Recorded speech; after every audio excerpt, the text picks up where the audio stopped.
This is my nectarine tree, and you can see here that this branch is being propped up by a little stool and a bucket. There's a bucket under there. Let's see if I could get a shot. Alright. Because this branch is so overloaded with nectarines and the darn thing split. Wow, so that's a bummer. Just a quick history on this tree. This is a 2-year nectarine tree, and it's bursting full of fruit, and I believe it's because of the way that I pruned it. You can see I got a bird net on here. Down here on this branch that's busted has got to have about 30 nectarines on it. I'll just kind of walk around the tree. But when I got this in the ground a little over 2 years ago, it was in the spring, and I did the whole, planting requirements, make sure that the hole is much larger than the container it's coming in, and make sure it has the right amount of soil. All the planting requirements I followed. But the only problem is there's one that they leave out, which I didn't do, and then later my plant went into shock and part of it started dying. I mean, it was literally, I could bust some of the stems or some of the branches and it was dry. So I thought I was going to lose the tree. And the one thing they neglect to tell you on the little planting guide, on the tag that you get when you get your fruit tree, is when you get it in the ground, if it's a small tree, and mine was a baby, and if it has some leaf growth, you want to prune it back, because you want the new fruit tree that's planted to use all its energy in root development.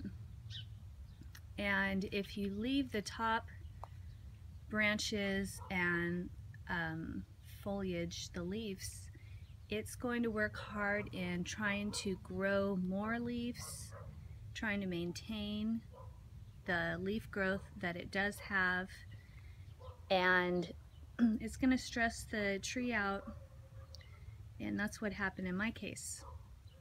So what I should have did, and now what I'll do certainly from now on, is when I plant a fruit tree, and I will be planting some pretty soon, and I'll do how-to videos on it. You follow the planting requirements. It's usually, you gotta dig a much larger hole, and then go ahead and make sure that you prune much of the leaf growth. You don't have to do all of it, but if it's got quite a bit, then just cut it off, and then the tree isn't going to be as stressed out. It's already gonna, be stressed out because it's being transplanted. So also, you can see, I'm walking around the tree, every single branch is completely loaded with nectarines, and we just ate our first one the other day. The reason why I have this branch over here that I'm going to have to prune off propped up is because the fruit wasn't ready to eat. But we did just eat one the other day, and oh my goodness, it is so good. It is so sweet and so amazing. I do feed this tree compost tea every now and then. Other than that, it's just getting regular water. But what I did do when I pruned in the spring was I followed, I don't know the name, I don't think it has a particular name, it might, but They say to prune your fruit trees in a goblet shape.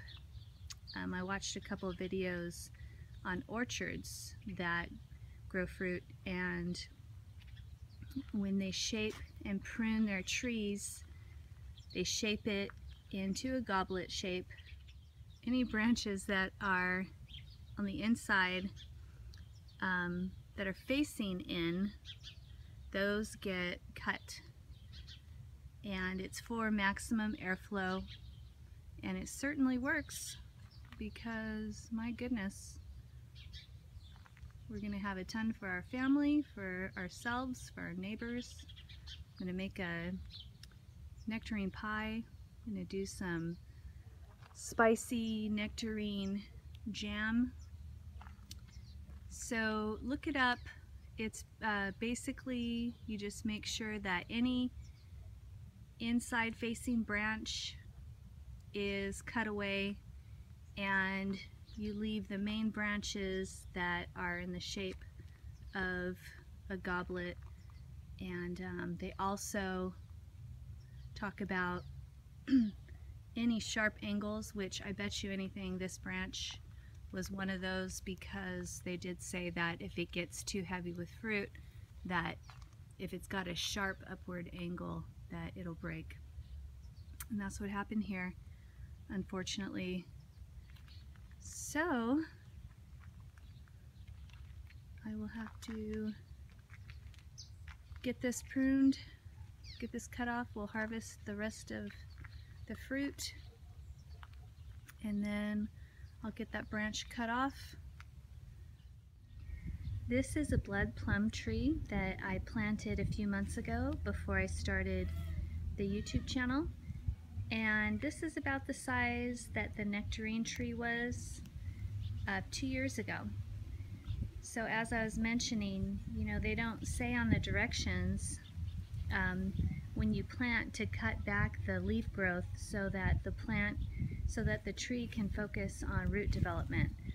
But I did do that with this tree. So basically I dug a hole twice the size of the container that it came in, and then I got some compost and some good soil in the ground with it, Dr. Earth, and then I got it planted, and then I came in here and pruned back a lot of the leaf growth so that I wouldn't have a repeat of what happened with the nectarine tree. So you can see that this one's only a few months old, and it's got this new leaf growth here, and it's doing really well. All right. Okay, so just a quick recap on planting and growing a nectarine tree. When you're planting it, you want to dig the hole at least double the size of the container that it's come in, and you want to get some good mature compost and some good quality soil blended in really well and added into the hole. Then get your plant in the hole and fill it with the soil compost blend, and then push down the dirt firmly to remove air pockets, and give it a deep water. After that, get it on a regular watering schedule. And if you have a lot of leaf growth on your baby tree, if the branches are kind of tall and they're producing lots of leaf, then go ahead and get it pruned down. You don't have to remove all the leaves, but prune it down quite a bit so that your new tree can work on root growth and root development and not have to struggle to produce branch and leaf growth.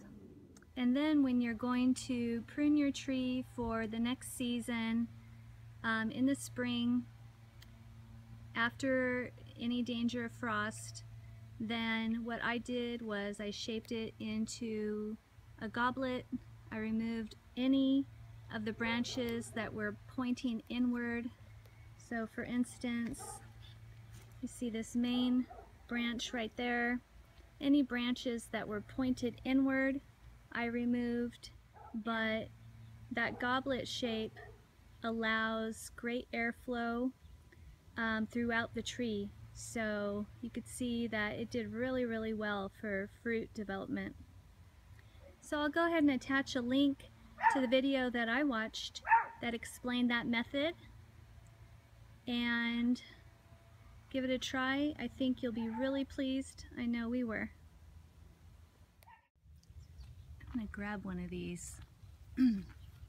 See if I can reach one that's ripe. Oh yeah, that one's ripe. Wow. Look at this beauty. My goodness.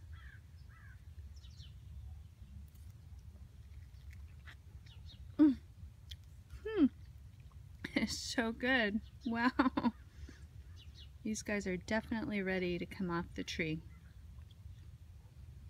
Okay, that's it for now. Enjoy your garden. This is the first harvest of our second year nectarine tree. We've got lots and lots left. For a second year tree, it did amazing. We think we got over 100 nectarines. They smell amazing and they taste even better than they smell.